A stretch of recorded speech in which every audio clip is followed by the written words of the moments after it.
আসসালামু আলাইকুম, আমি মুর্শাদ ভাই। সবাইকে শুভেচ্ছা অভিনন্দন। তো আজকে থেকে হয়তোবা অনেক আগামীকাল থেকে স্কুল মাদ্রাসা এবং প্রত্যেকটি সরকারি প্রতিষ্ঠানে বন্ধ হয়ে যাবে। তো আমি সবাইকে আমার এই ভিডিও থেকে রিকোয়েস্ট জানাচ্ছি যে আসলে আপনারা লক্ষ্য রাখবেন যে স্কুল এবং মাদ্রাসা, বিশেষ করে যে এখানে যে টয়লেটগুলো, আমি একটু যদি আপনাদেরকে দেখাই, সামান্য এই হচ্ছে টয়লেট।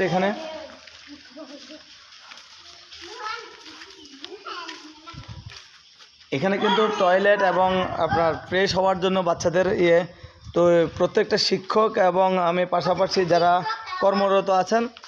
কর্মরত আছেন সবাইকে রিকোয়েস্ট থাকবে যে আপনারা অবশ্যই একটু লক্ষ্য করে যাবেন যে কোনো বাচ্চা কিংবা কেউ আপনার টয়লেটের ভিতর রয়ে গেল কিনা।